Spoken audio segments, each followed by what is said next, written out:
Not long ago I came across a story that we've all heard in some form or fashion. Change the name of the characters, change the setting, and the story is still the same. And it's the story of a heroic event. And it's the story in this particular case of a man named Aram in 2016 in Southern California who came across a burning car with someone inside it in a parking lot.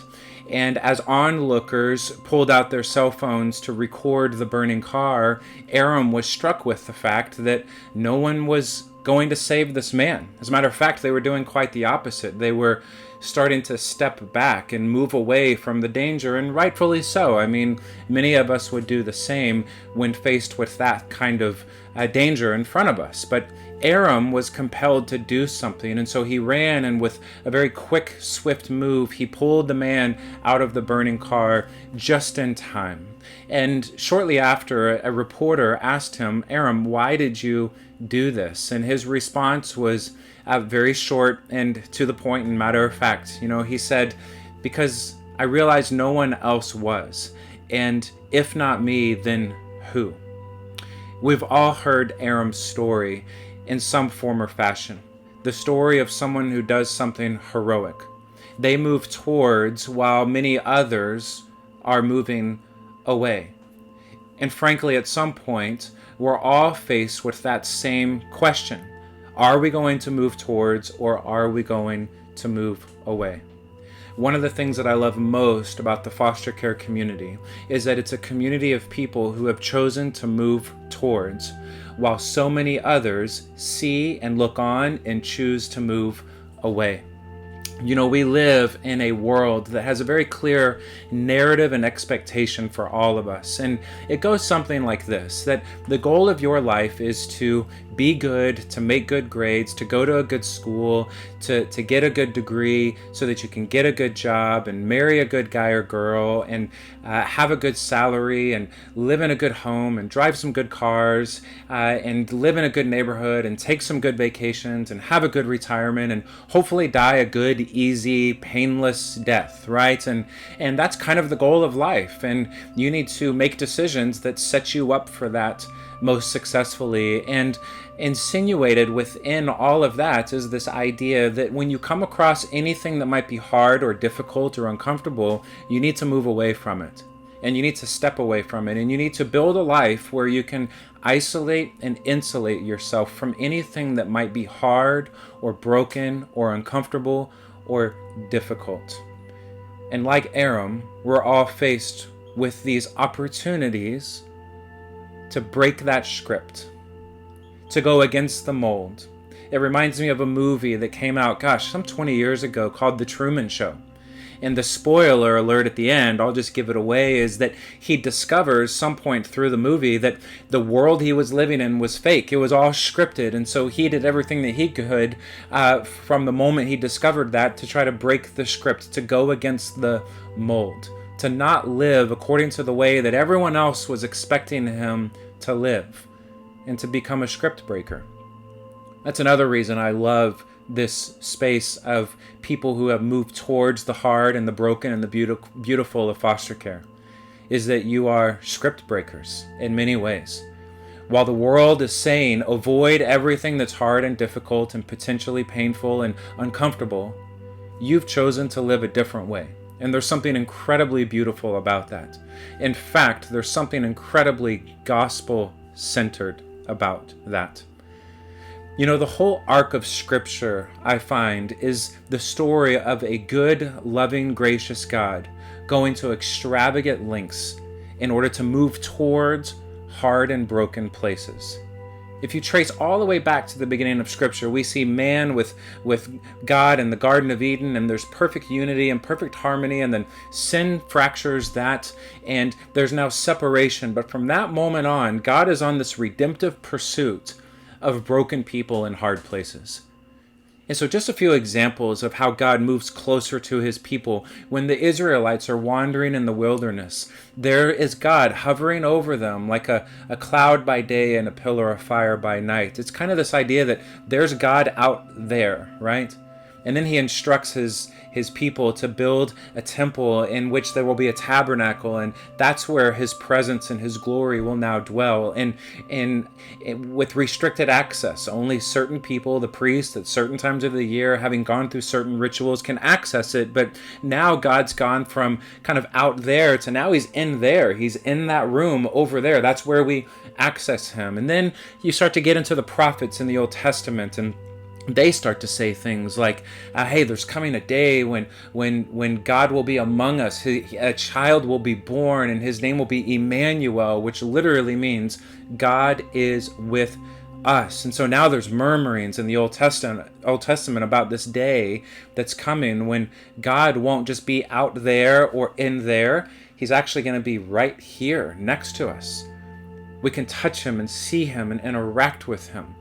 And this is what we call the Incarnation. This is what we celebrate at Christmas, that God in his glory would step out of that perfection and embrace and wrap himself up in our humanity. He would become a human on our behalf. He would wrap himself up in our brokenness. He would carry our brokenness to the cross. He would be broken by our brokenness so that we don't have to be broken anymore. This is the incarnation of God in the person of Jesus, and him effectively saying to us, I see you where you are in your brokenness, and I choose not to step away and to isolate, but I choose to move towards and to incarnate myself and to wrap myself up in your story. And now we're going to begin to write an entirely new story together. But then it doesn't end there. If you're familiar with how the ministry of Jesus continues to unfold, there's this dramatic scene where he goes to his disciples and says, hey guys, there's coming a day when I'm actually going to leave and it's going to be better for you. And of course, rightfully so, they say, no, you can't leave. We need you right here.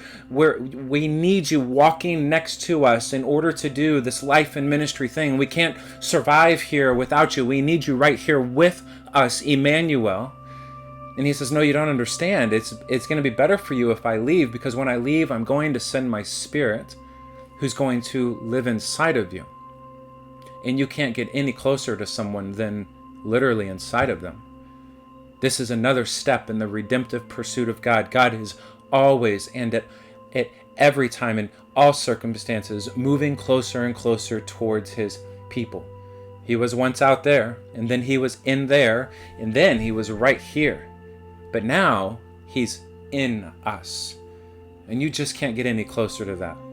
This is the whole arc of Scripture, that God is the kind of God who moves towards hard places and broken people and not away from them.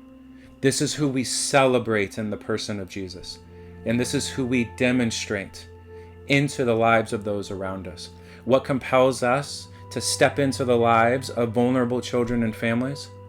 Well, ultimately, it's because Jesus stepped into our life. That we raise our hands in celebration to a God who says, I see you where you are, and I'm coming after you. And then we extend our hands to those around us, the most vulnerable around us, and we say the same to them. That's what compels us into this. And that's what sustains us in the midst of this. You know, God never says, I want you to move towards hard places and broken people, and it's going to be easy.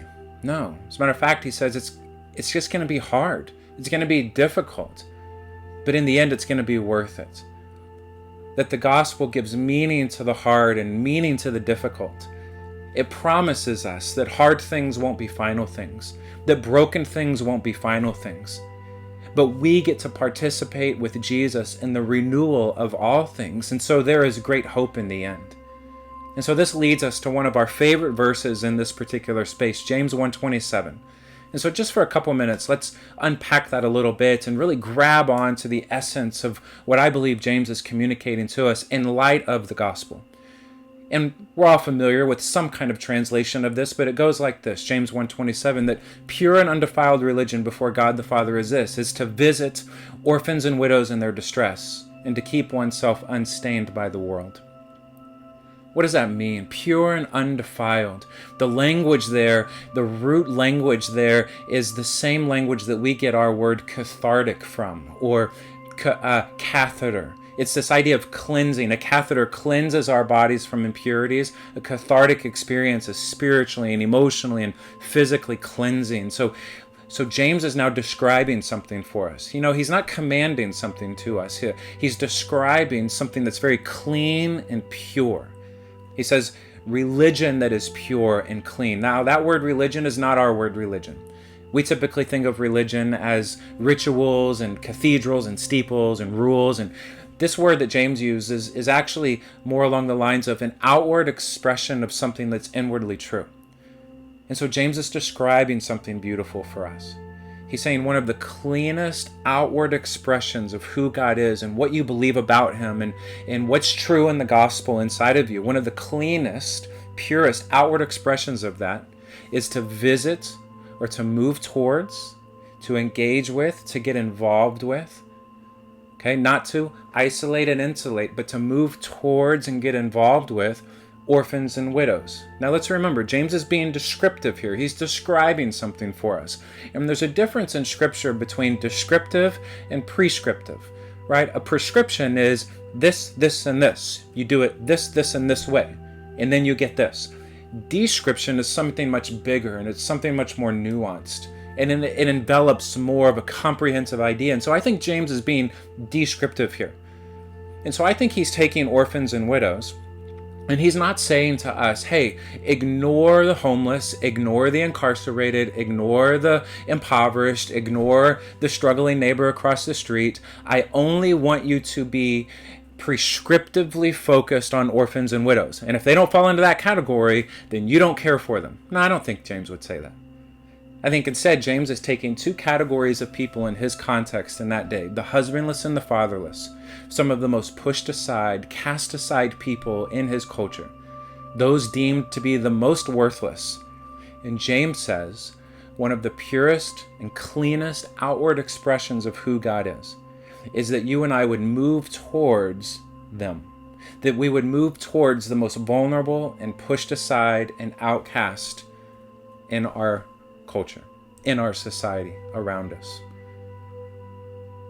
One of the purest and cleanest outward expressions of who God is when you and I become the kind of people who move towards, get involved with, step into the lives of the most vulnerable around us, is what James is suggesting. Why? Because when we do, it puts what we believe about Jesus on display with a purity and a cleanliness unlike anything else.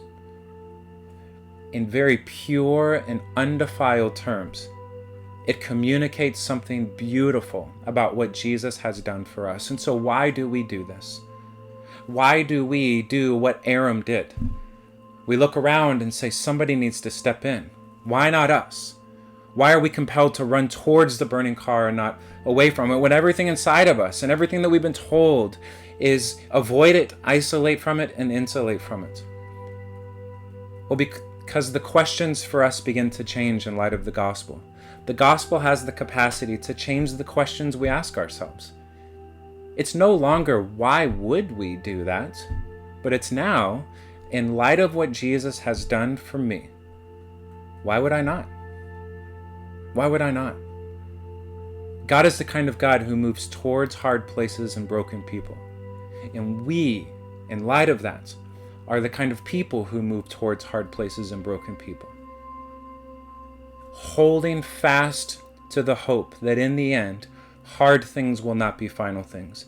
Broken things will not be final things. But that we serve a God who is in the business of the renewal of all things. And what a joy it is for us to participate in that with Him. Thank you for doing the work that you're doing in the lives of these children and families. I'm convinced that you are creating eternal ripple effects in their lives that we will not be able to measure on this side of eternity. That you are stepping into generational cycles and you are saying it stops here, and generations to come forever will be changed because of the good and beautiful work that you are doing. And through all of that, you are painting a beautiful and clean and undefiled picture of who Jesus is for the world to see.